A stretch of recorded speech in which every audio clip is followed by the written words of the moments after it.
बिस्मिल्लाहिर्रहमानिर्रहीम।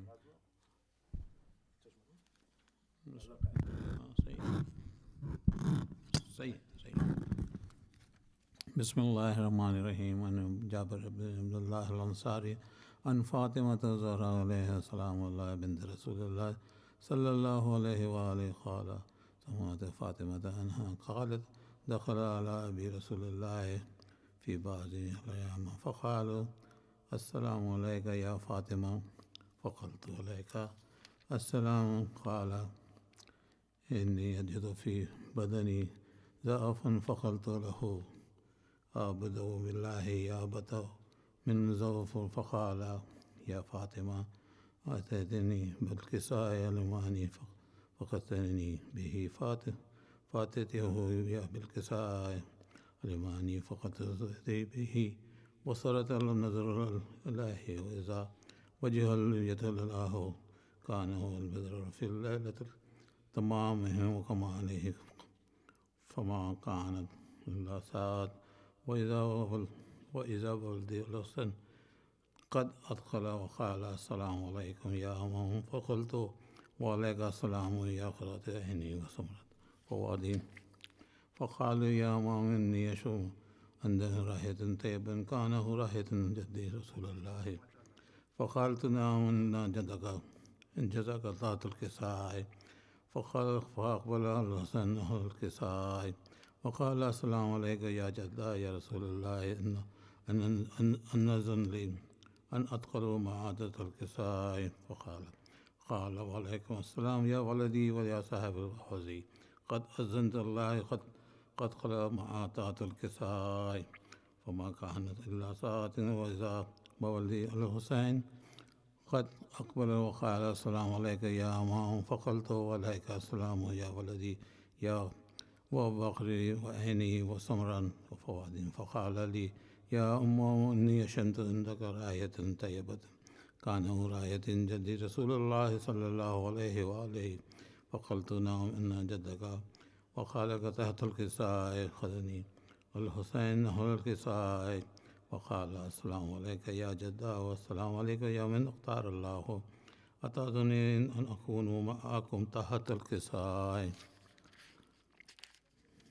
अल्लाहुम्मा सल्लि अला मुहम्मद व फ़क़ाल अलैका अस्सलामु या वलदी व शाफ़ी उम्मती क़द अज़नतु लका फ़दख़ल मअहुम तहतल किसाइ फ़अक़बल इंद ज़ालिका अल-हुसैन अली इब्न अबी तालिब क़ाल अस्सलामु अलैका या बिन्त रसूलिल्लाह फ़क़ुल्तु व अलैकुम अस्सलाम या अबल हुसैन या अमीरल मोमिनीन फ़क़ाल या फ़ातिमा इन्नी अशम्मु इंदका राहितन तय्यबतन काना हु राहितन अख़ी व इब्न अम्मी रसूलिल्लाह फ़क़ुल्तु नअम माहुम मा वलदक तहतल किसाइ फ़अक़बल अल किसाइ व क़ाल अस्सलामु अलैका या रसूलल्लाह अतअज़ुनी अन अकूनु मअकुम तहतल किसाइ क़ाल अल्लाहु व अलैका अस्सलाम या अख़ी व या बसी व ख़लीफ़ती व साहिबी अली क़द अज़नतु लका फ़दख़ुल तहतल किसाइ सुम्मा तदख़ुलुल किसाइ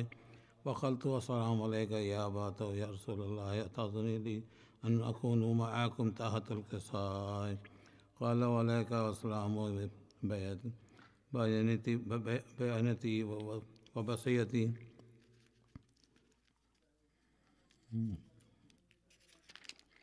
क़द अज़नतुल्लाह लक़द ख़लतु तहतल किसाइ फ़लम्मा अक्तमलना जमीअन तहतल किसाइ अख़ज़नी रसूलुल्लाह बितरनी अल-किसाइ व अम्मी बियदिही अल-यमनी अल-समाइ व क़ाल अल्लाहुम्मा इन्नहु अला अहलिल बैति व ख़ासियतिन व हामियतिन लहुम लहमी व दहमी यलुमुनिहुम मा यलुमुहुम व यख़रुजुहुम मा यख़रुजुहुम अन्ना हर्बन लमन हारबहुम व सलमन लमन सालमहुम व अदू लमन आदवहुम मुहिब्बुन लमन अहब्बहुम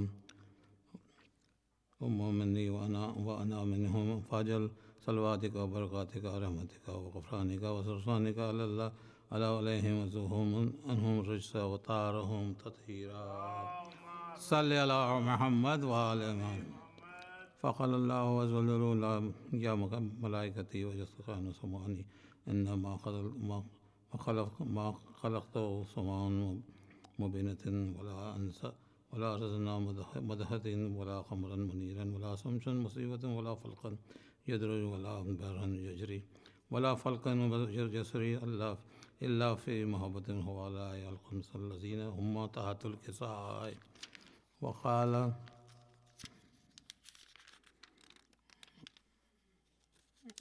الأمين الجبرائيل يا ربي ومن تحت الكساء. فقال عز الله هم أهل بيت النبوة ومعدن رسالتهم فاطمة وأبوها وبالها وبنوها. فقال جبرائيل يا رب أتأذن لي أن أهبط الأرض لأكون معهم سعد؟ فقال الله نعم قد أذنت لك.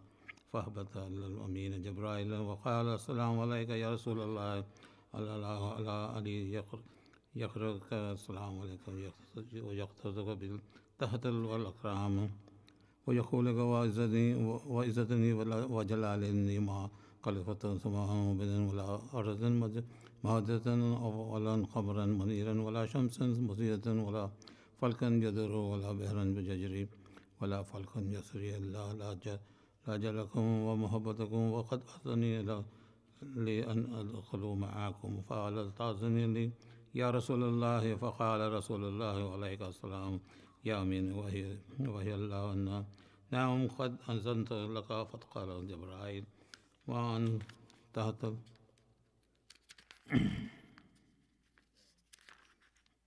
الله هم ولا مغوين إلا وكشف الله هم ولا طالب حاجة إلا وقد الله إلهي وقضى الله حاجة فقال إلهي حساب الله فرنا وصادنا وكذلك شيئتنا فاضل وصاده في الدنيا الآخرة رب الكعبة.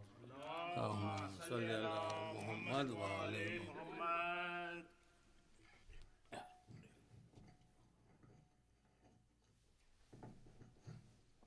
Request Zishan for Salam. Zishan, if you are outside, come inside in the main hall, please. Allahumma salli ala Muhammadin wa ali Muhammad.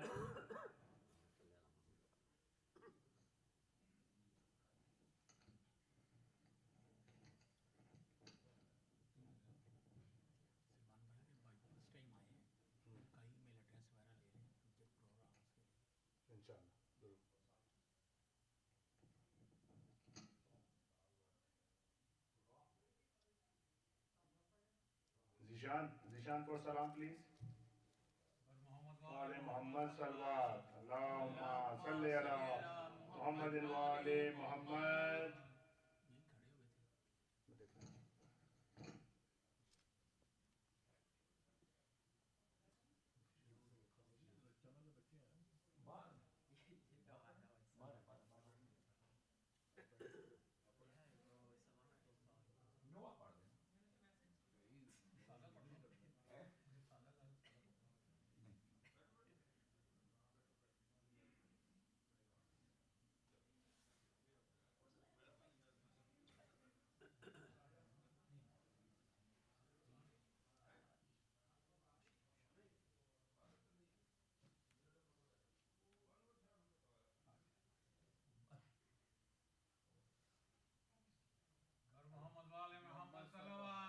Allahumma salli ala Muhammad wa ali Muhammad.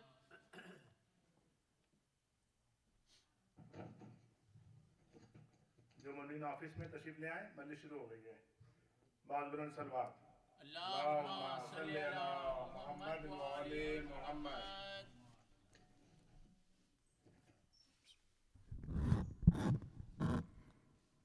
एक दुरूद पेश. Allahumma salli ala Muhammad wa ali Muhammad.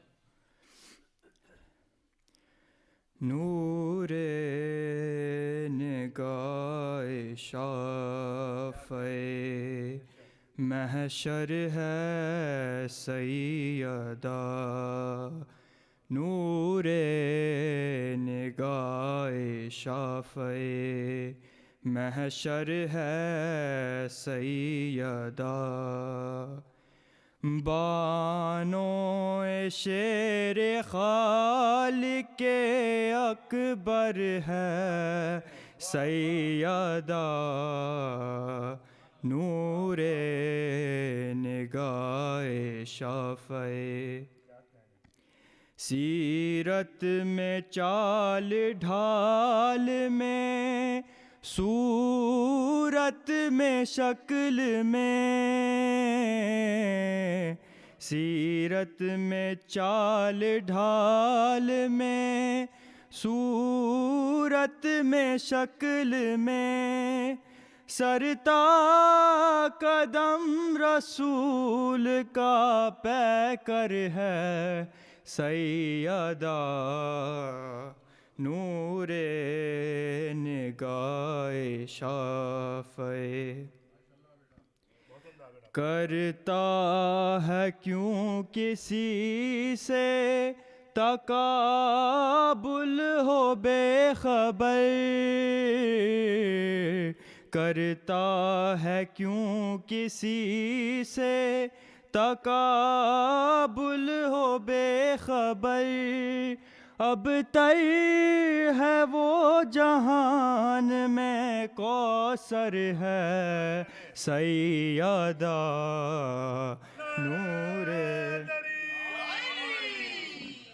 नूरे निगाए शाफ़ए। झुटला रहा तो है सरे दरबार सोच ले, झुटला रहा तो है सरे दरबार सोच ले। वल्लाह एतबारे पयंबर है सैयदा, नूरे निगाए शाफ़ए। वो आग देने वाला दरे अहले बैत को, वो आग देने वाला दरे अहले बैत को, ये खूब जानता था कि दर पर है सैयदा, नूरे निगाए शाफ़ए। दुरूद भेजिएगा।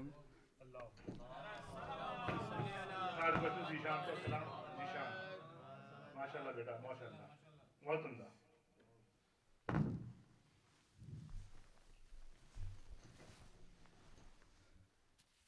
बर मोहम्मद वाले मोहम्मद सल्लल्लाहु।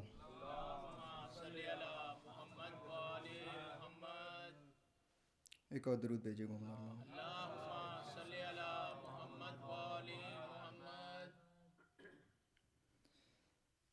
तेरी ज़हरा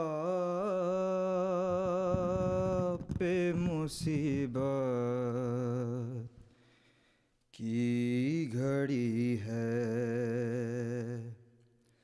हाय बाबा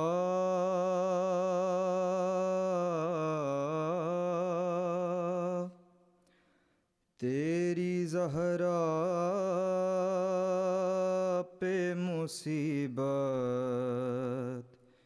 की घड़ी है, कैसे दरवाज़ा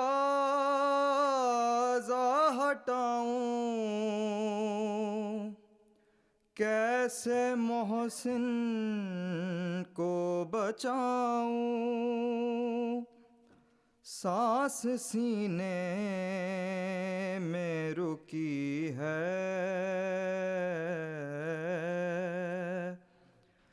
तेरी ज़हरा पे मुसीबत की घड़ी है। हाथ में जिसके मेरा हाथ दिया था तुमने, कह के मन कुन तो जिसे मौला कहा था तुमने, मैंने हर मोड़ पे बाबा, साथ उसका है निभाया। हाँ मेरा जुर्म यही है, तेरी ज़हरा पे मुसीबत की घड़ी है। तेरी उम्मत ने बना दी है ये हालत बाबा, कोई पसली भी नहीं मेरी सलामत बाबा। सांस लेती हूँ मैं जिस दम, रुकने लगता है मेरा दम। सिर्फ मरने की कमी है, तेरी ज़हरा पे मुसीबत की घड़ी है। कभी दरबार में पेशी को बुलाते हैं हमें, कभी दरवाजे पे आके सताते हैं हमें। मेरे ये फूल से बचे पूछते हैं यही मुझसे, क्या ख़ता हमसे हुई है, तेरी ज़हरा पे मुसीबत की घड़ी है। शर्म आती है भला तुमको, बताऊं कैसे, ये तमाचों के निशान तुमको दिखाऊं कैसे। तुम न पहचान सकोगे, देख कर मुझको कहोगे, क्या मेरी ज़हरा यही है, तेरी ज़हरा पे मुसीबत की घड़ी है। ये अज़ियत ये खामोशी नहीं देखी जाती, मुझसे तन्हाई अली की नहीं देखी जाती। तेरा पैगाम सुनाने, हक विलायत का बताने, तेरी ज़हरा पे मुसीबत की घड़ी है। सलावत पढ़ी मोहम्मद अल मोहम्मद। बहुत शुक्रिया सुशान। एक बार सलवात भेजें। हमारे ब्रदर हुसैन हसन शाह और वो तमाम मुनीना जो जहाँ दुनिया में जहाँ बीमार हैं, उन सब की सेहत सलामती के लिए बहुत बुलंद सलवात भेजें।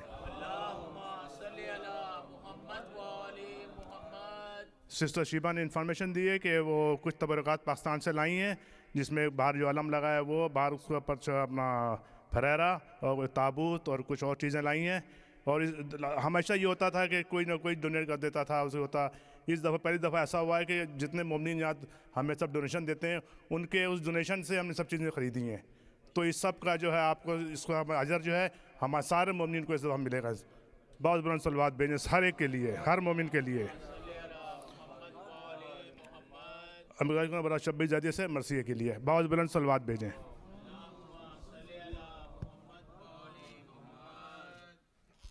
अकबर भाई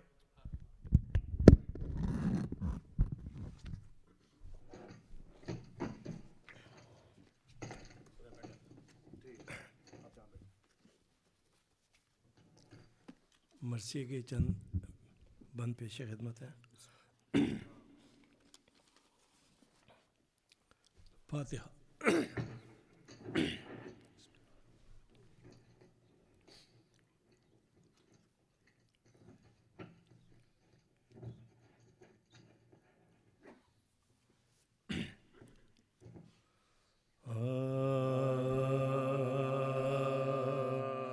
बाबा को रोते रोते जो ज़हरा गुजर गई, बाबा को रोते रोते जो ज़हरा गुजर गई, पुल पड़ गया के बिनते नबी कुछ कर गई, फाकों के रंज से के हजूरे पे दर गई, महबूबे के ब्रिया की आज़ादार मर गई, महबूबे के ब्रिया की आज़ादार मर गई।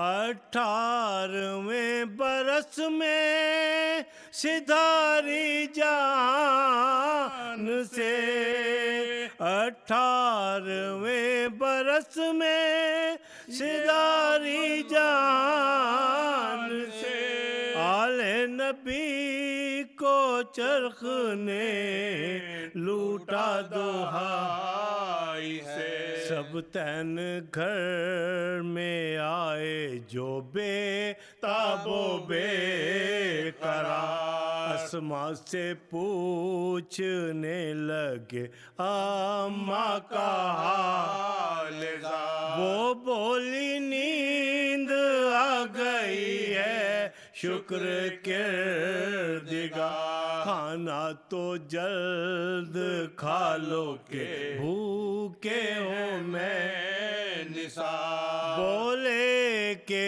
चैन देगा जमाना तो खाएंगे, अम्मा हमें खिलाएंगे खाना तो खाएंगे, अम्मा हमें खिलाएंगे खाना तो खाएंगे। ये सुन के बेकरार हुई वो जिगर फिगार, चादर जमीन पे फेंके चिल्लाई बार बार, बच्चे हैं इनको सब्र दे ऐ मेरे किरदिगार, हमको खिलाने वाली कहाँ तुम पे मैं निसार, प्यारो तुम्हारी पालने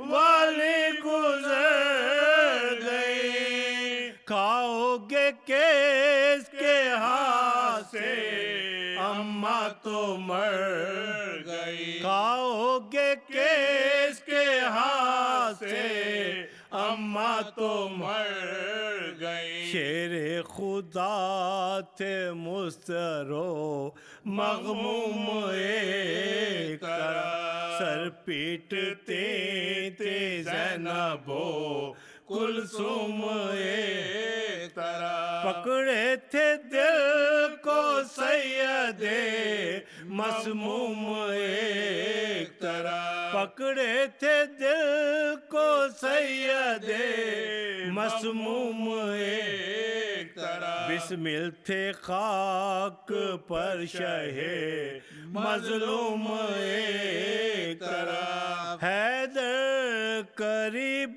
आए तो एक खत नजर पड़ा, हैदर करीब आए तो एक खत नजर पड़ा, तड़पे कुछ इस तरह से अमा उतर पड़ा, तड़पे कुछ इस तरह से अमा उतर पड़ा। बाबा को रोते रोते जो ज़हरा गुजर गई।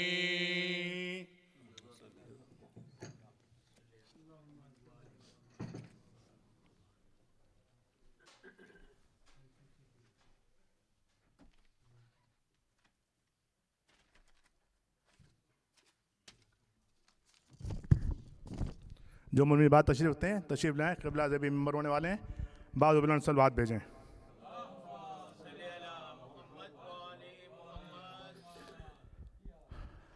We are very welcome to Qibla Maulana Sheikh Rizwan Astu from the Yatis means from Chicago. We are very welcome in Jafaria, Connecticut. Inshallah, he's going to be here for next 2 Majlis from tonight and tomorrow night. And tomorrow afternoon, he's going to have a 2-hour session with the Jafaria Islamic School kids. So please, if you want to come after the Namaz al-Maghriban. And he's going to be here. Inshallah, and I'm requesting Qibla Sheikh Rizwan Astu for Majlis Janab Sayyida Salawatullah Alaiha. Baaz Buland Salawat bhejein.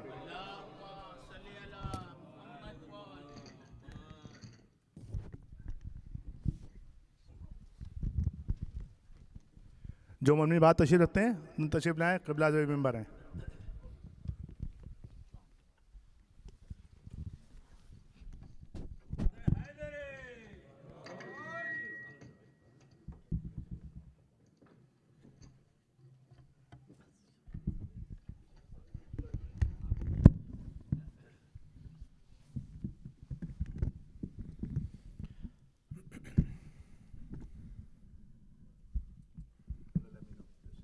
This is good. It's okay? That's good. Thank you. Shukriya. Al-Fatiha.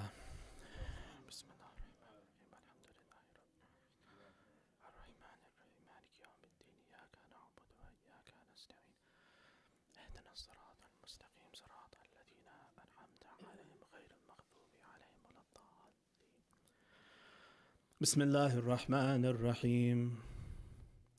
الحمد لله رب العالمين، والصلاة والسلام على أشرف الأنبياء والمرسلين، حبيب إله العالمين أبي القاسم المصطفى محمد.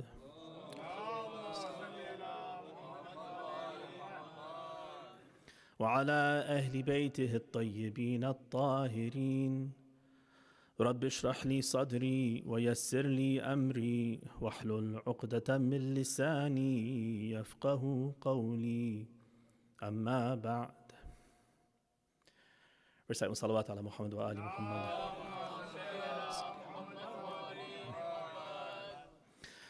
It's my pleasure to be here with you all for these 2 days. Inshallah, the words that I prepared will be a source of barakah for myself, inshallah, if they're accepted by Allah.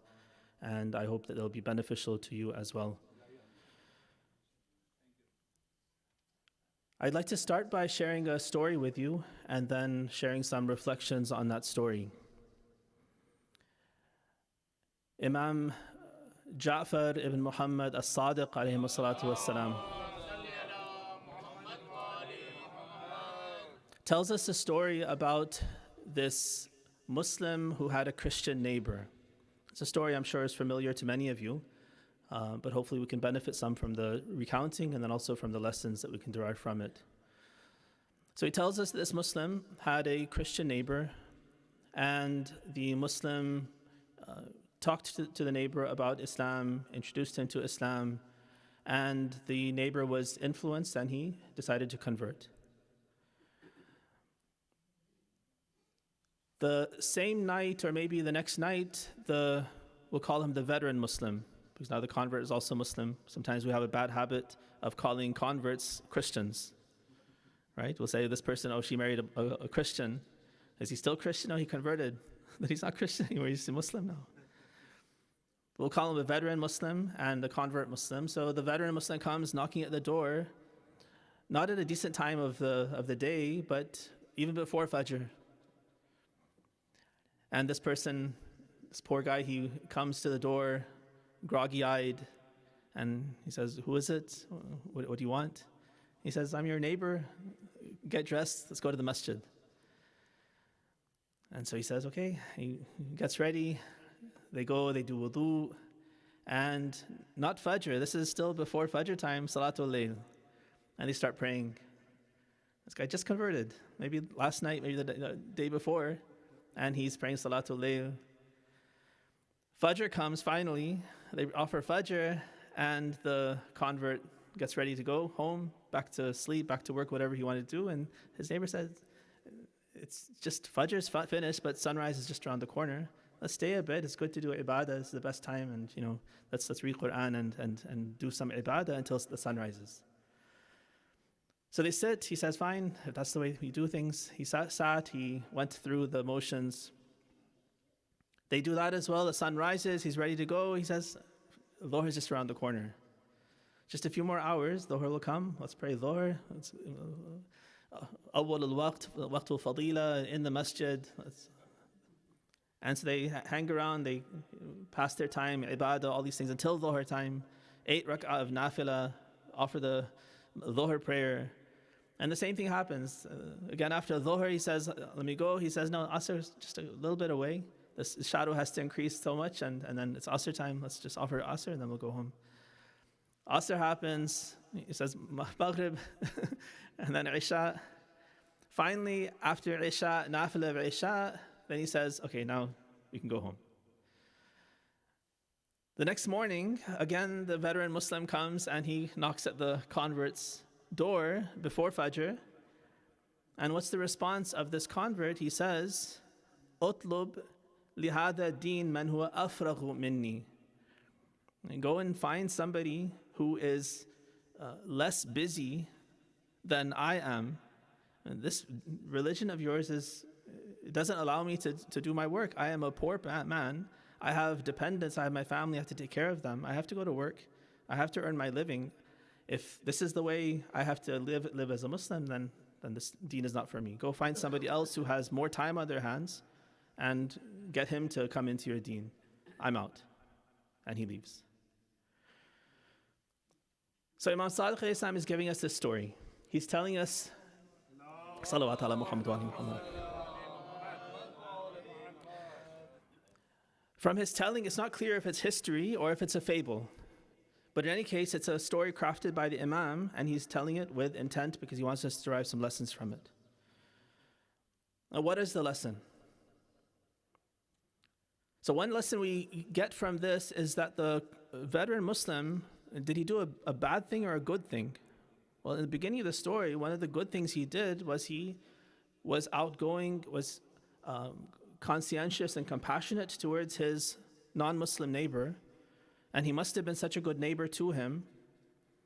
And he saw that this person is not guided to Islam, he should be introduced. And he went out of his way to teach him, to influence him, to explain it to him. In a way, the Imam even says, زَيَّنَهُ لَهُ. He made Islam seem like a beautiful thing to him. And that's an excellent thing that he did. One of the characteristics that we have unfortunately adopted as Shia is that we're very bad with da'wah. We tend not to be very good with da'wah. This is something I'm sure you've noticed. Most people who convert to Islam, they say is the fastest growing religion in America, perhaps in the whole world. Do those converts become Shi'i? Very rarely. And if they do, it's usually 10 years after they converted to Islam. 20 years after they converted to Islam, finally they have a friend, they have some influence, and then they come to Ahlul Bayt. But how do they come to Islam? Typically, it's through Sunnism. Typically, it's even through Salafism. Those Muslims are very good and very outgoing, and they're very good at doing da'wah, like calling people to the deen. Not just in the prisons. The prisons is one place where this happens a lot and very effectively, but even in the general populace. Ask any convert you meet who's a Shi'i convert, ask them, what's your story? And typically they'll tell you that they first became Sunni. It was only many years down the road that they met somebody or couldn't find the same questions that nagged them when they were Christian. They asked, why? I worship one God. Why are you talking about the Trinity? How can it be that Jesus can bear my sins? He's his own man, I'm my own man. Why is God putting my sins on his shoulders? The same nagging questions that drove them out of Christianity, for instance, or whatever other religion they were following, and they could never find satisfactory answers for, that brought them into Islam to begin with. The same kinds of questions now nag them as Sunnis. And they hear a Sunni, for instance, telling them that the Ahlul Bayt are so important. The most knowledgeable person after Rasulullah was Ali ibn Abi Talib, alayhi salatu wasalam. And then that very open-minded, freshly converted Sunni asks, okay, then what is he taught? Where are the hadith of Ali? If he's the one who is the most knowledgeable after Rasulullah, then why aren't we left and right talking about Ali said that Rasulullah said, Ali said that Rasulullah said? Why is he never there in any of our narrations? And they see there's a disconnect there between what you're claiming, that we honor Ali, karramallahu wajha, that he's so important, he's the most knowledgeable, but then he's absent from our sources of knowledge. And that's a very good nagging question that, again, drives them out of Sunnism, and they find out who actually honors Ali not only in word, but also by listening to him and taking his teachings, and uses him as the means to get to Rasulullah, and they say it's the Shia. And then they finally come into Shiism. It's not a universal story, but that's a very typical story that you'll find with many of the Shi'i converts. So what's my point? My point is that we need to do a better job. Imam Sadiq is giving us a story. He's saying that this person did a good job. He brought this Christian neighbor of his into Islam. We sometimes use this excuse. We say the Imams have told us, "Kunu du'ata lana bi ghairi alsinatikum." Invite people to us without your tongues. And so our response is, I'm relieved. I have no obligation. I don't have to talk to anyone about Islam. Somehow I have to do it with no tongue, not without talking. That means I'm on vacation. I don't have to worry about introducing people, talking to people, helping people to understand Islam. I don't have to do that. The Imam, when saying "Kunu du'ata lana bi ghairi alsinatikum," is not saying you mustn't use your tongue. Don't talk about our ideas. Don't preach or don't share ideas and, for instance, only role model what it means to be a good Muslim. What he means is that being a role model, living Islam, has to be an integral part, and actually is a very important part of doing good da'wah. Not that it replaces speaking.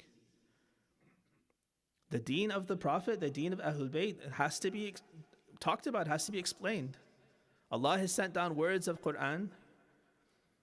The Ahlul Bayt have given us their words in ahadith. These have to be promulgated, these have to be explained, these have to be talked about, these have to be taught to people.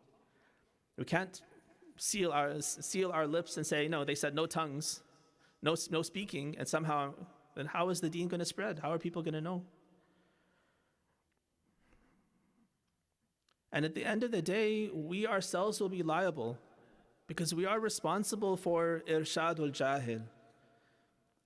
I'm responsible for the people around me if I have influence over them. On the day of judgment, when that non-Muslim neighbor of mine, that non-Muslim co-worker of mine, that non-Muslim colleague of mine goes before Allah and he says, why didn't you follow Rasulullah? He'll say, I never knew about him. And God forbid he'll call us to witness and say, you were his neighbor, you were his co-worker. Why didn't you ever talk to him about Rasulullah? It could happen that that person who didn't find Islam, but was a very good-hearted person who followed whatever truth he knew, but was never exposed to Islam because of my shortcomings, that Allah gives him the excuse and says, you did the best you could, you go to paradise. But you, who knew about Muhammad, who knew about al-Muhammad, who never even said anything to your neighbor, you have no excuse. You go serve your time in hellfire. It's your fault that this person was never guided. He has full excuse because you fell short. He was not liable for that. He's only liable for what he was exposed to, what he knew. And you're the reason why he didn't know. It's your fault, not his. So we shouldn't take that statement, كُونُوا دُعَاةً لِلنَّاسِ بِغَيْرِ أَلْسِنَتِكُمْ, as an excuse that we are off the hook. We are very much responsible. Yes, how we do it, it has to be done in a beautiful way. أُدْعُوا إِلَى سَبِيلِ رَبِّكَ بِالْحِكْمَةِ وَالْمَوْعِظَةِ الْحَسَنَةِ. Allah is commanding us, call to the path of God with wisdom and good admonishment. That's got to be done in a beautiful way. And it depends on time and place. I don't know how you are, but if someone comes knocking at the door with their Bible under their arm, or with a brochure telling me, can I come in and talk to you about Jesus Christ as your Savior? That doesn't sit well with me. Not only because the message is false, but the approach is also not a very pleasant approach. To be cornered, to have them come to your door when you're busy, or to have them, approach you and kind of corner you in the mall or something like that. That's not a nice approach at all. That's the wrong way to do it. That's not bil hikmati wal maw'izati al hasana. So I'm not saying we need to do da'wah. We need to also be forces to invite people towards the deen, towards Ahlul Bayt. That's not the way we should do it, because that doesn't work. At least it doesn't work on me or anyone that I know. There are ways that do work. And one of the best is what you probably do, but I think we don't take it to the next step. Be that role model, live the deen. And people at work, people at school, your neighbors, everyone should recognize that this person is outstanding. They're amazing. And it's not just this guy, all of his friends, all these Muslims, they're all outstanding. Look how they raise their kids. Look how devoted they are to God. Look how they are involved in their community. Look how charitable they are. Look how what good neighbors they are to us. They're always looking out for us. They're always taking care of us. If we stand out like that, then that will be the first hook. That is the convincing hook for that person. That is practical hikmah. I'm living the deen, and it shows. It reflects in my actions and my speech and everything. If I'm doing it the right way, then it's going to reflect. That becomes the hook, and then they come and say, oh, what is it about you guys that you are all like this? I admire you, I admire your family. They themselves are now coming to me, and that's the time I can say, well, this is what my religion teaches me.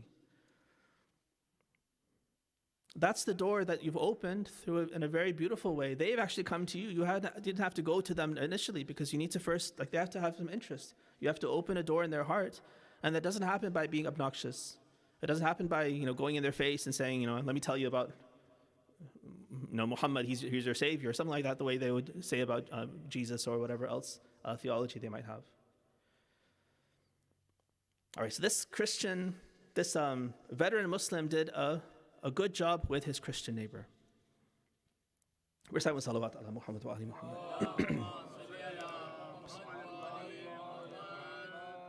Don't forget about our story. Let's go back to our story.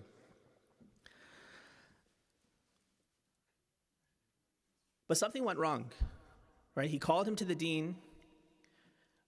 At the end, the same person who came into the deen, he left. And that's Imam Sadiq's response, or his evaluation of the story as well. He says, أَخْرَجَهُ مِنْ شَيْءٍ أَدْخَلَهُ فِيهِ. Or he says it the other way around. أَدْخَلَهُ فِي شَيْءٍ أَخْرَجَهُ مِنْ. He put him into something that he took him out of. There are two ways you can think of it. I think the one that makes the most sense is this veteran Muslim, what did he do to his former Christian, now presently Christian neighbor? He put him back into the very thing that he had taken him out of. He had taken him out of his kufr and brought him into Islam, and now at the end, what's the final outcome of the story? He put him right back in through his own mistake. What we need to understand is what exactly was the mistake that this veteran Muslim made. I think oftentimes when we read the story and we think about it, what we think is that probably this man's perception of deen was off. What business did he have? Leave the convert aside. Why was he living basically 20 hours of his day in the masjid? This is some kind of extremism. Does he not have a family? Does he not have work?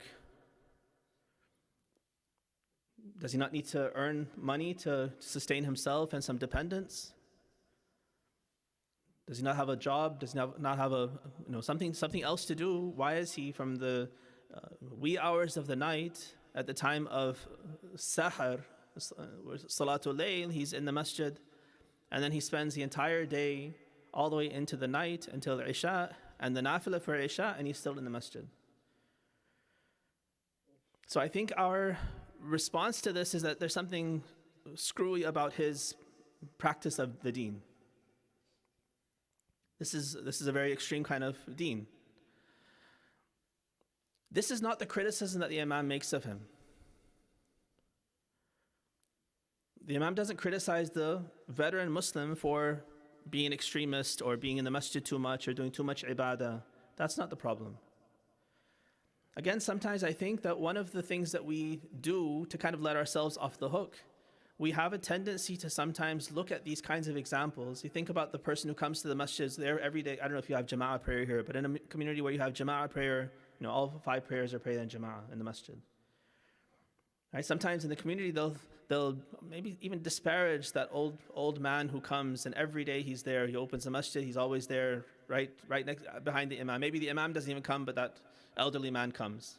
He's very devoted to the Jama'ah prayer. Or the grandparent at home who spends a lot of time reading Quran, who wakes up for Salatul Layl, who says all the nawafil, who keeps up with all this ibadah and extra ibadah. Sometimes, unfortunately, we are disparaging. We'll say, oh, well, they have nothing better to do.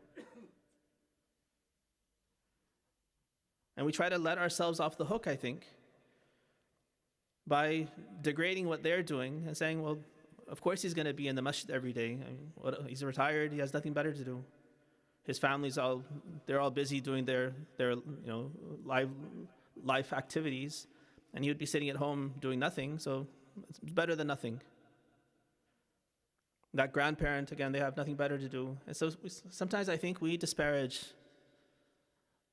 what some people are able to do, who have the tawfiq to do it, and that's an injustice to them. Yes, there are instances where a person might be out of balance, where they are devoted to these ibadat, for instance, in a way that's lopsided, in a way that they are now neglecting their life, their other parts of their life. And we have so many different obligations in our life, and we are responsible for fulfilling all of those obligations. I can't say, well, out of all my obligations, I'm just going to pay attention to salah. I'll just make sure I pray all my prayers. I won't go to work, though. I can't do that. I can't say, well, Quran is mustahab, it's good to recite Quran. Let me make sure to recite 5 juz a day.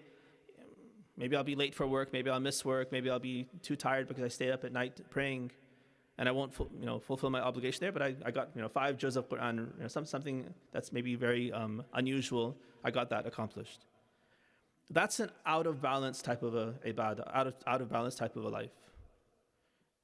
And definitely we have examples of this also in our guidance from the Ahlul Bayt.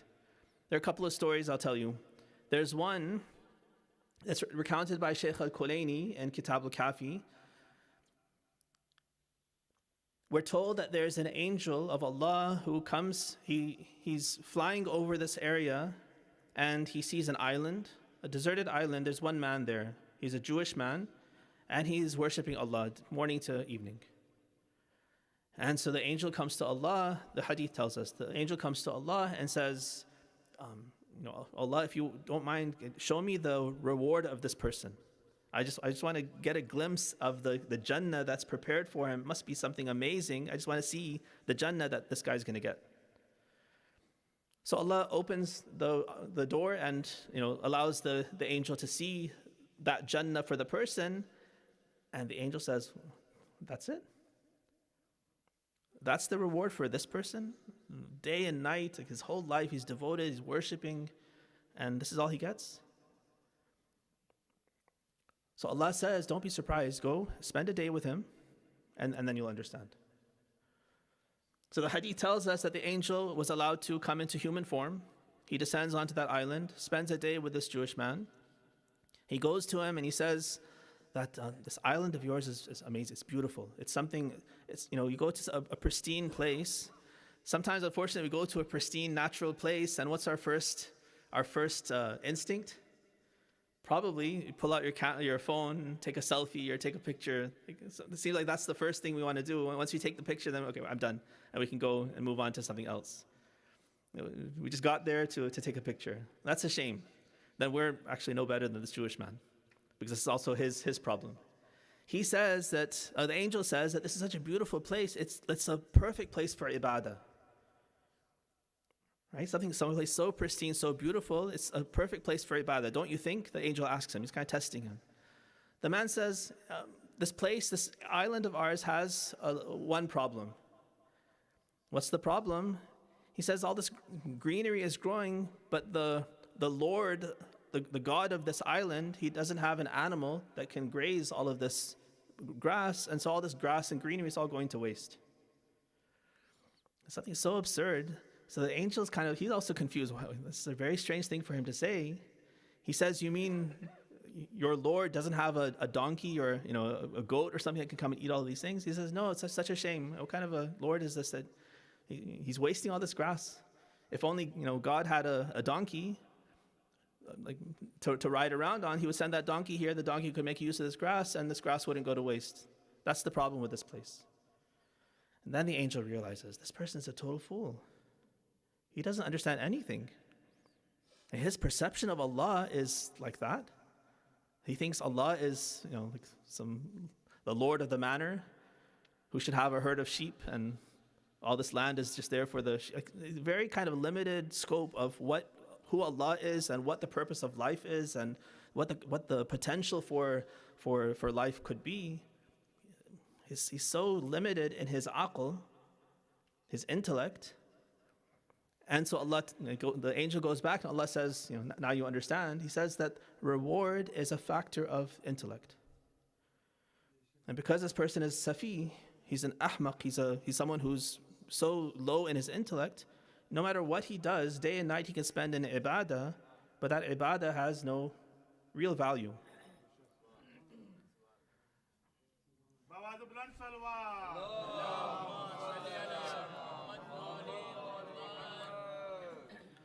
One other story also in Kitab al-Aql wal-Jahl, this person comes to the Imam and he says that I have a brother, and mashallah, my brother is really good. He prays a lot, fasts a lot, goes for Hajj every year. He's very, very good with ibadah.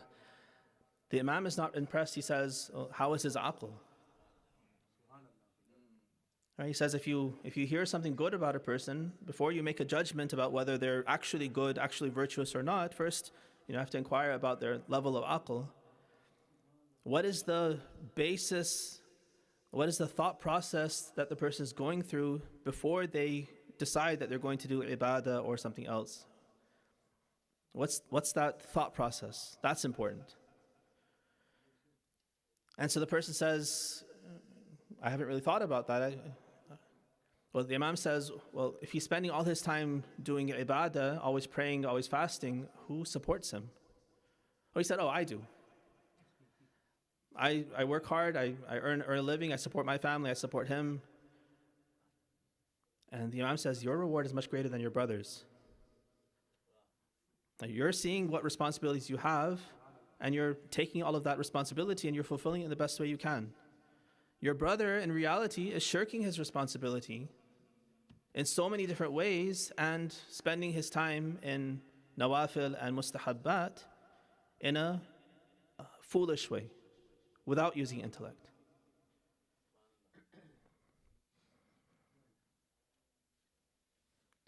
So I think these stories make us feel happy because we feel like we're on the smart side. We're the ones with the aql. And so when I fail to do my salatul layl, when I don't do any nawafil of my daily prayers, when I don't do any mustahab fast and I only fast in Ramadan, when I barely give my khums maybe, If I'm really going to give my khums, then maybe that too, I try to really cut corners and see almost like a CPA. I try to see like how can I cut from here and cut from there and just barely scrape by so I can at least face Allah, but I don't want to pay any more than I have to.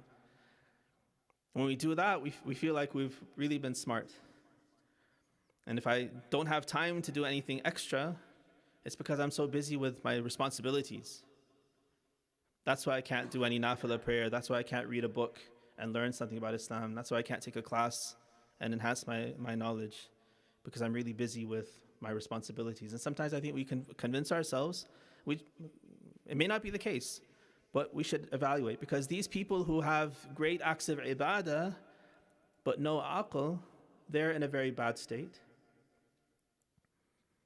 But then you can also see someone on the other side. What do you think about somebody who, for instance, never wakes up at night to pray, who sleeps through the night, wakes up at the end of Fajr, for instance, who never fasts except for wajib fasts? You and I might say, well, that doesn't sound like a very good person. But the hadith of the Imam says that nawmul aqil wa iftaruhu is better than the staying up all night of a jahil and the fasting of a jahil. Right? If he's doing things based on that good, solid thought process, right? If I make an evaluation, I look at my schedule, I look at my duties. Like tomorrow I have, all these obligations that I have to accomplish for work. I have to take my kids, I have to, take this person to the hospital, I have to, pay this bill. I'm looking at all my obligations, and I make the decision that it's a bad idea to fast today. I would like to. It is, for instance, the first Thursday, the middle Wednesday, the last Thursday. It is, Monday, Thursday, whatever, mustahab days there are to fast. It is that is tomorrow. But if I fast, then I won't be able to accomplish these obligations. And these are things I have to do.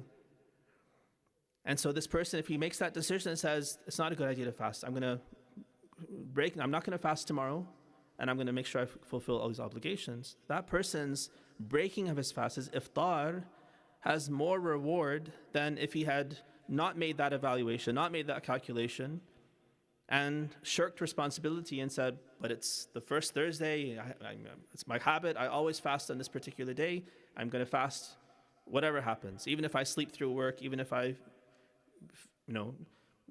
don't get up in time to take my kids to this appointment or that appointment, and I fail in all those other things, but I'm fasting. Well, that's a fool's fast.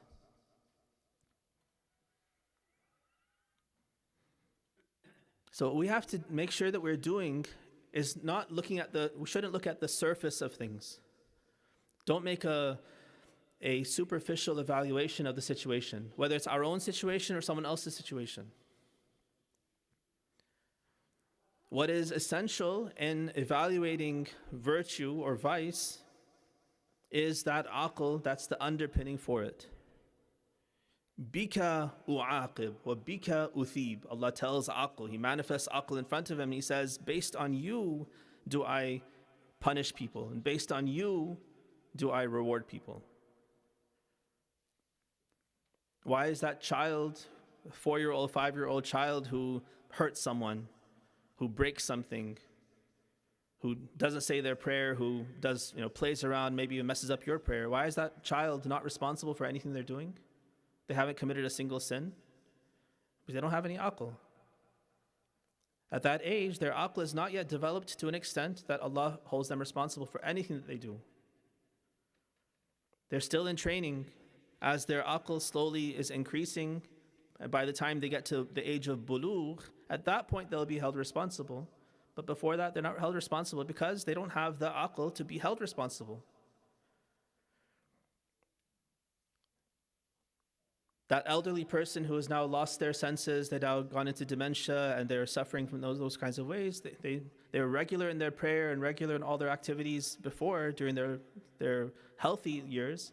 But now in their old age, they can't do anything anymore because they don't have the mind to even know what's right and wrong anymore. They're not responsible anymore. So when we evaluate ourselves, when we evaluate other people, we should be careful not to look at the superficial, but dig deeper. If we can with someone else, definitely with ourselves, we have the ability to evaluate ourselves. Don't be too quick to judge yourself well and say, I'm very good because I did XYZ, ibadah for instance, or XYZ act of kindness and goodness, without also questioning yourself and being very critical of yourself. Right? The Hadith Qudsi says, "Ittahim nafsaka ala nafsik." Be very critical of yourself. Always suspect yourself. Don't have such husnul dhan when it comes to yourself. Have su'ul dhan. Be very pessimistic and critical of your own ability to accurately judge yourself. Right? We don't do that nearly enough. We're critical of other people. That's easy. But to be critical of yourself and be suspect of yourself is quite challenging. We always justify ourselves. We always rationalize ourselves. I have many reasons why I had to do this bad thing, right? Why I couldn't do this wajib thing. I have many reasons for myself. But if you do the same thing I just did, you did a very bad thing. I'll judge you very quickly without evaluating all the layers of reason and rationalization that you might have. But with myself, I'm quick to judge myself very well. This is a weakness that is very typical, and that's why Allah says, "Ittahim nafsaka ala nafsik." I have this suspicion of yourself always. Recite salawat ala Muhammad wa ala Muhammad. So back to our story, this man, this veteran Muslim, what did he do? He spent his whole day in the masjid. Now the imam, when he is evaluating the story and telling us what the lessons from the story are, he doesn't criticize the man and say, this person's Islam is a fool's Islam, for instance. What was he doing in the masjid all day? Why was he shirking responsibility? Why was he making a bad decision? He didn't say any of that. Via taqreer, silent approbation, we understand that the Imam approved of this person's actions, his own actions with him. We're still not talking about the convert yet. Just this veteran Muslim, his own acts of ibadah were apparently good. Now, how could this be? Well, maybe it was his day off. Right? We have days off, and we make certain choices on how to spend those days off when you don't have so many responsibilities, or maybe, if you're lucky, you have no responsibility one day, and you can freely choose what you want to do. Again, how do we choose? How do we fill that day off? Ideally, we shouldn't turn the aql off and say, well, today I have no responsibility, so I want to just waste my time fully. I just want to, watch TV all day. I just want to, just do something that is mindless, for instance. That's probably for the most part, it's not a good idea. That's not a good, way to spend that day off. But we might make that choice. What did this guy do? He decided that on his day off, this is his one day where he didn't have so many responsibilities, where he could spend his day doing ibadah. And that's what he wanted to do. That's what he felt was the best thing for him to do. And so he chose to do this. So my message to you, and also a reminder to myself, is that we shouldn't let ourselves very quickly judge and discount those people who are able to do more than ourselves, and let maybe jealousy sometimes creep in, and we discount what they do. Oh, he comes to masjid every day and prays all 5 Jama'ah prayers in the masjid. Why? Oh, because he has nothing better to do. And I slam him down. Instead of having a much more optimistic view, I don't have to say, mashallah, he's a wonderful person, he's at the highest levels of paradise either. I don't have to jump to that conclusion either. But I shouldn't let myself off the hook and say, well, I can't do it because I'm so busy. So actually, I'm smarter. He must be either a fool or he's has nothing else to do. That's why he's here every day in the masjid. Like, that kind of judgment is very, very harsh and wrong, and it actually affects us ourselves. It's not just a matter of judging someone and that effect of having that bad feeling towards the person. It also speaks to my own understanding of how things work. What is virtue? I don't understand how critical aql is to that virtue. I'm not even asking about aql. I'm not even looking and evaluating his aql and how he made this decision. I'm just nervous that why is he doing better than me, so I have to find some way to push him down so I don't feel so bad that I'm not ever able to make it to the masjid for prayers. So when we hear the story about this veteran Muslim spending his whole day in the masjid, we shouldn't quickly say that, oh, he must have been, wasting his time. He had nothing better to do, this and that. The Imam didn't make that judgment of him. That's not his criticism of him. Is that clear? Recite salawat ala Muhammad wa ali Muhammad.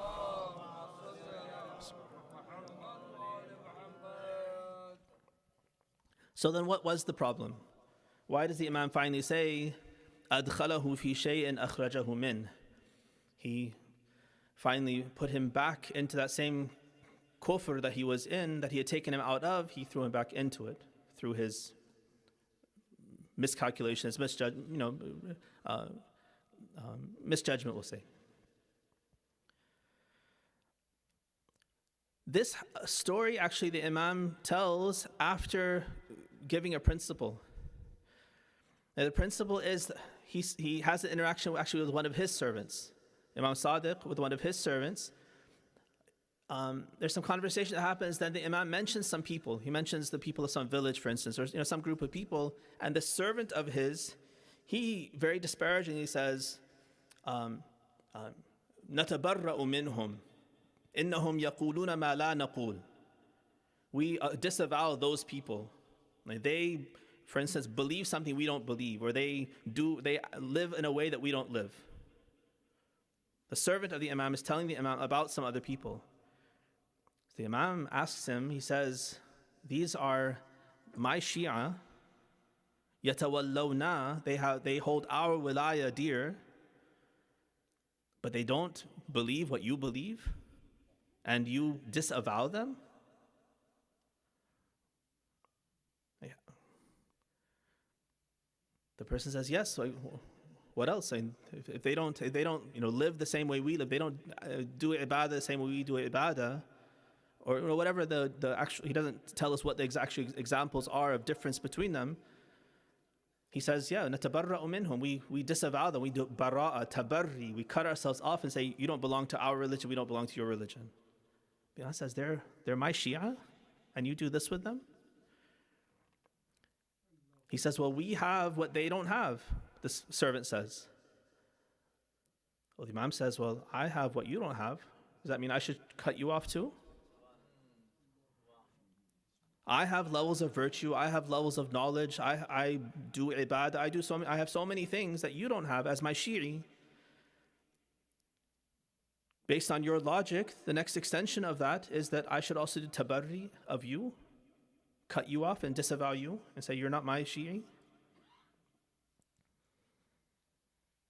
And this is even more beautiful, the Imam, to put himself in his own place, he doesn't stop there, he says, and Allah has virtues that I don't have. He has treasuries that I have no access to. Does that mean that Allah should cut himself off for me and do bara'ah of me?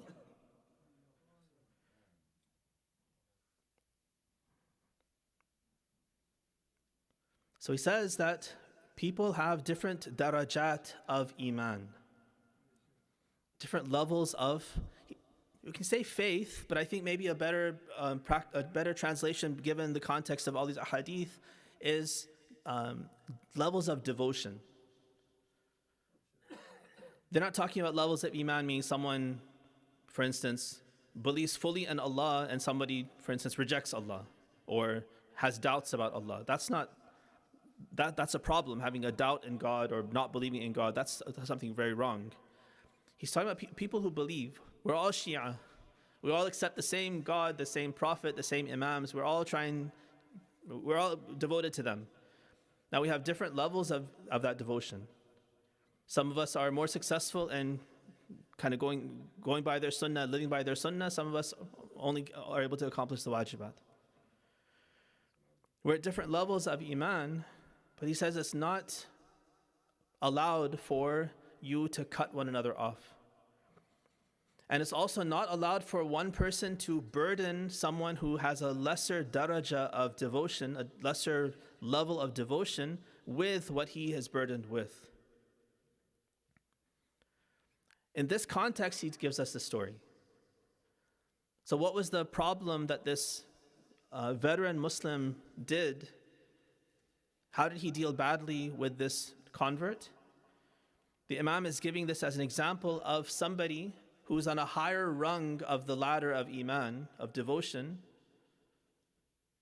right, which is a virtue in and of itself, right? That's why I evaluated in and of himself, he was doing a very good thing.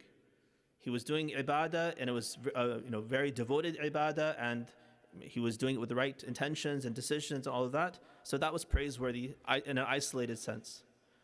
The problem came when he looked to someone at a lower rung of the ladder and imposed on him the same level of devotion that he had chosen for himself, or he was able to do himself. He was able to do this, maybe just on the weekends. I'm saying weekends, that's our concept, but just on his days off, he was able to do this kind of ibadah. Maybe even on a regular basis, he was able to do this. Maybe not for the whole day, because I'm sure he also had to do work. But some of these ibadat, some salatul layl, some nafila, these kinds of things, he was probably very good at all of this. He was at that level of iman, of devotion, where he was able to bear these very difficult obligations, depriving himself of sleep, probably fasting all day, spending a lot of time doing this ibadah. It takes a lot of mental strength, spiritual strength, fortitude to be able to do all of that, especially on a regular basis. One time maybe we do i'tikaf, one time we go for ziyarah, one time for 2 days, 3 days, we're able to, maybe say salatul layl in the haram because we're really inspired. But what's hard is to do it for the long term. خير الأمور ما دام وإن قل. خير الأعمال ما دام وإن قل. The best of actions, the best of deeds are those that are persistent, even if they're little. And they don't want us to spike. I'm really inspired today, so I'm going to do all like 51 rak'ah prayer. I'm going to fast today. I'm going to read this much Quran. I'm going to do so many different things, give a lot of charity today, and then tomorrow I'm burnt out. Like I did it all yesterday, nothing today. That's no good. That doesn't really get me anywhere. It might actually set me back. Because now what's my attitude towards even those good deeds? I'm sick of it. I did enough.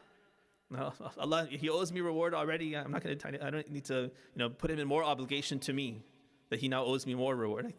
We might have those kinds of attitudes. Now I'm in more deficit. I'm further from God because I have the wrong attitude. I don't have an attitude of an abd to his Lord. I have an attitude of a superior who now has the right to demand some debt from a debtor.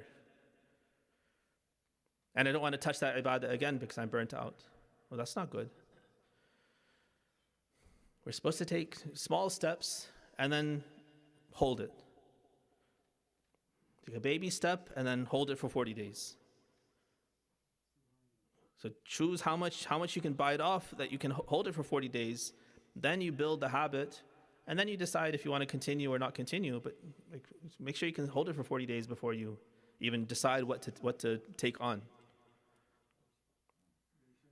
Yeah. Recite salawat ala Muhammad wa ali Muhammad. So this was the problem. He was on a higher rung of the ladder, and he was doing all of these extra acts, not just the wajibat. The wajibat, even this convert needs to fulfill. He has to say his 5 prayers. But he can say them at home, or he can come to the masjid when he can. As long as he's saying them, even if it's not awwal al-waqt, if he's saying it, as long as he's doing the wajib, then he's covering his bases. But you can't expect him, especially on day 1, to now suddenly jump to the top rung of or like a mid rung of the ladder when he's barely on the first rung, and to accomplish so many different, very difficult tasks. This is an unreasonable ask. And you broke him. Right, what was the end effect? You let him you opened the door right back to kufr, because you made Islam seem so hard for him that he said, I can't do this. It made sense to me, but if this is the lifestyle, I can't do this lifestyle.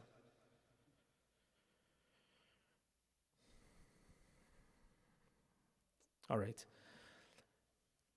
There's a beautiful phrase in some of these hadith about this same dynamic. Inna man kasara mu'minan fa'alayhi jabru. If you break a believer, then you have to fix him. They have this phrase, you break it, you buy it. And here it's, you break it, you fix it. Right, so now in the story, we don't have the continuation of the story. If it's a fable, then it's a hypothetical anyway. But we don't know how this person would have gone back and, for instance, explained or, helped that person to come back to Islam and say, look, I made a mistake. I took you too far, too quickly. You don't have to do all of this. Here are the baby steps. Here's what you have to accomplish. Let's just take care of that slowly, and slowly will, you can increase. Because the person who is at a higher, it's not just that these are not static positions on the ladder. It's not that I'm on rung 1 and that's my place. I was born there, I'll die there, that's it. You're on rung 5, that's your place. And it's like we're two different creatures. Well, that's not the case. Of course there's dynamism. Of course there's a trajectory of our lives. There should be. It shouldn't be that our days are the same. Man istawa yawmahu fahuwa maghboon, the hadith of the Prophet says. If your 2 days are the same spiritually, then you lost. You're a loser. And if your second day is worse than the first day, you're mal'oon. May God's damnation be on you that the second day you're at a worse state of spirituality than you were the day before. So we want to keep on moving forward and increasing ourselves in our knowledge and, of course, in our devotion and our practice. But the trick is how to do that. So the person who's at a higher level is not allowed to impose on the one at a lower level. Otherwise, if you do it too fast, then you'll break the person. So then what do? Do you just say, Lakum dinukum waliya din? No. You want to lift people up. We should be trying to lift people up. If I am at a better place, great. Alhamdulillah. How can I help my wife? How can I help my children? How can I help my husband? How can I bring my parents along? How can I help my friends to also become better? Maybe there are ways that I'm better than them. Let me bring them along. They're better than me. They can also bring me along. But that dynamic should be there where we're all uplifting each other. But they tell us it has to be done with rifq. Rifq, gentleness. Right? Step by step, very gently, you coax people along and help people, encourage them. And that should be the dynamic that we have with each other. Recite salawat ala Muhammad wa ali Muhammad.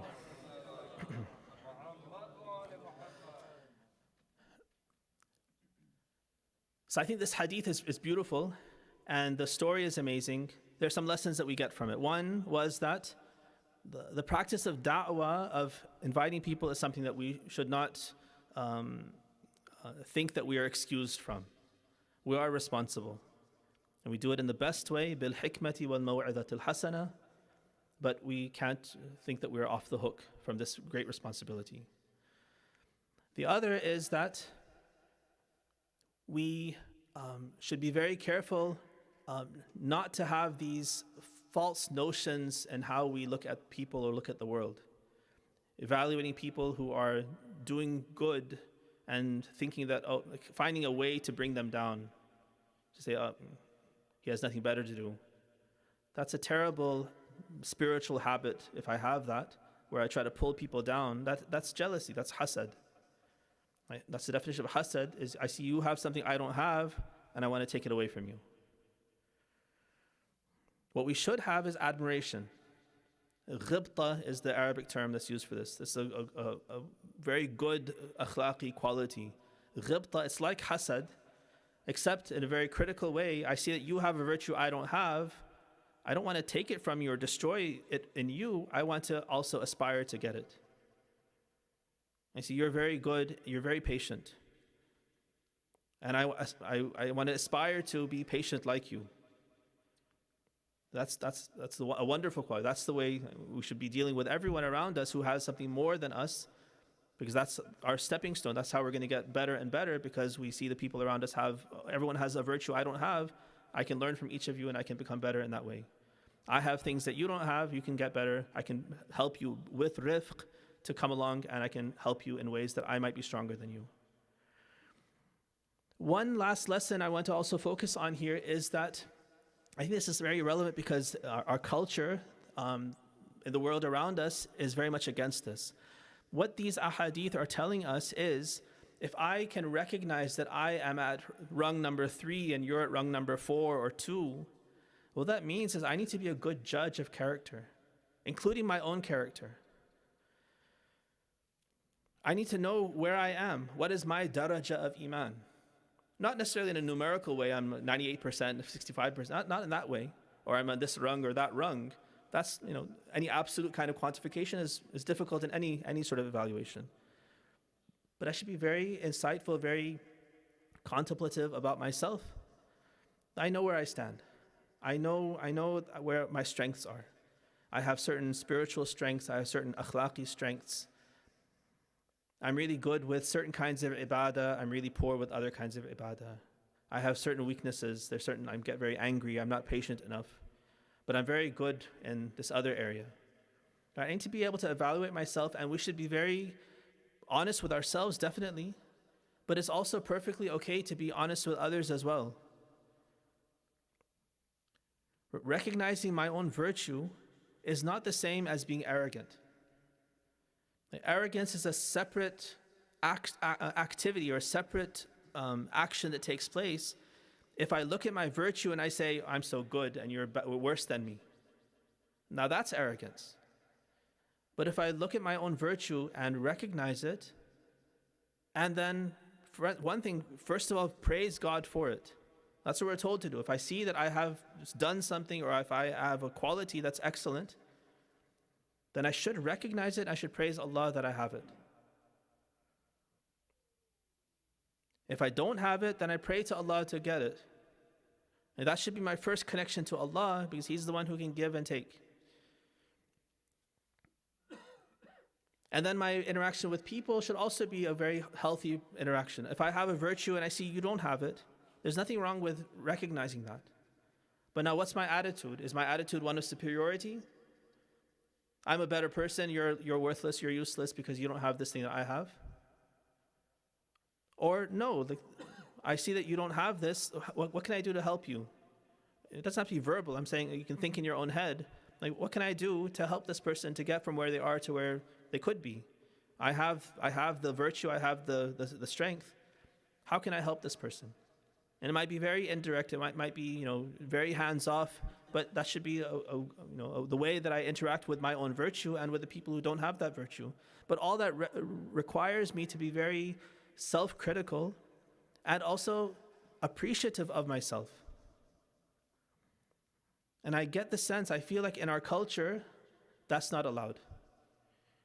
If I recognize my own virtue, that's seen as immediately being arrogant, immediately being, I'm privileged and I'm looking down on people, I'm judging people and those kinds of things. There's not a one-to-one correlation between those two propositions. I can see the virtue, recognize the virtue, appreciate the virtue, praise Allah for the virtue, and deal with people in a very healthy way with that virtue, where I am trying to now see how can I bring other people along. That's a wonderful way to interact with our own virtues, our own daraja of iman.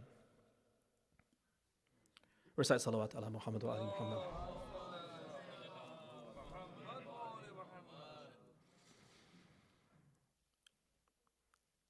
Some of the ahadith tell us that these darajat are 7, some say 49, some say 490. They're different numbers that are given for the darajat, these levels of devotion that people can have.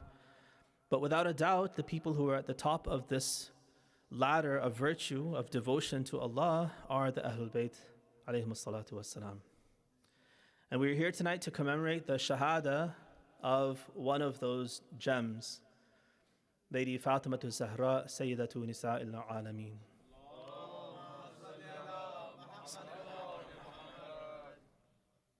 We're told that in probably the 10th or the 11th year of the Hijrah, Rasulullah called Lady Fatima to him and said that he wanted to intimate something to her. So she leaned in close, and he probably took a breath to smell her scent. We're told that he would smell her, especially on the neck, because it reminded him of paradise. The scent of the fruit tree in paradise that he had eaten from on the Mi'raj, from which Lady Fatima was born, was a scent, a spiritual scent that he always enjoyed from her, and it reminded him of that amazing journey he had taken to Mi'raj. He sniffed, he smelled the fragrance of paradise, and then he whispered something into her ear, and the observers who were around saw that she began to weep intensely. He continued to whisper, and then after a while, suddenly her face brightened and she was smiling very widely. They asked her afterwards, what was it that Rasulullah told you that made you weep so intensely and smile so brightly? And she said that he told me that it was Gabriel's habit that every year he would come and he would recite the Quran during the month of Ramadan for him and review the revelation with the Prophet. And that on this year, in the 10th year of the Hijrah, during Ramadan, Gabriel had recited it twice. And Rasulullah saw that this was a clue, a hint that his time was coming to an end, that he wouldn't meet another Ramadan, and that he was soon to depart from this world. And that had made Lady Fatima cry. But then he had told her that you, Fatima, will be the first to meet me on the other side. And that had made her smile so brightly. On her deathbed, we're told that one of her main concerns, even during her life, one of her main concerns had been her chastity, her iffa. And when she started to reflect on how her death would happen, how she would be born to her grave and then buried, she became concerned that of course she has no control over anything. She's at the mercy of the people who are carrying her janazah, and she didn't want that her body would be exposed or anything would be seen from her body. So she talks to one of her very close confidants, Asma bint Umays, and she tells her her concerns about her chastity and will she be exposed, and does she have any ideas for how to safeguard her chastity. So Asma says that when I was in Abyssinia with my husband Ja'far, we saw that over there they had this practice of having a coffin, some sort of a box, a tabut, a box over the body, and they would carry the body like that so that the body was concealed in that box. So Lady Fatima asks her, can you show me what you mean? So she assembles some pieces of wood and shows her a model, a prototype of what she has in mind. So on her deathbed, Lady Fatima, she has Amir al-Mu'mineen by her side. And she says that I have 3 wasiyas for you, 3 exhortations that I want you to accomplish after I am gone. The first is that once I am dead, I want you to marry my niece, my sister Zainab's daughter, Umama. And she is the closest person to me, and she will take care of my kids the way I would take care of them. The second thing I want you to do is that Asma bint Umays has told me about this tabut, this coffin that they used to see in Abyssinia. I want you to construct something like this for me and put my body in that so that when you carry me from my deathbed to my grave, no non-mahram would see me. And the third wasiyah I have is that you bury me in the dark of night. These people who are my enemies and the enemies of Rasulullah and the enemies of God, they have no right to participate in my janazah. From my women, I want only Asma bint Umays, I want only Fidda and my daughters to be there. From the men, I want only my Hasanain to be there, and you and Abu Dhar and Miqdad and Salman and Ammar and Hudayfa. I want these individuals to be there, nobody else. In the dark of night, bury me, conceal my grave, and don't let a single one of my enemies pray over my body. We're told that on her deathbed, she asked for a glass of water, and with that pitcher or glass of water, she was able to perform a ghusl to prepare herself for her death. Imam Ali was there next to her and some of her other companions and family, and they said that suddenly they smelled something beautiful, and they knew that the presence of angels was there. And suddenly Lady Fatima, in her state, she said, "Wa alaykum as-salam," out of the blue. And Amir al-Mu'mineen asked, who is it? Who do you see? She said that Gabriel is here. And he is addressing me and saying, "Ya Habibata Habibillah, O beloved of the beloved of God. Ya Thamarata Fu'adi Rasulillah, O apple of the eye of the messenger of God.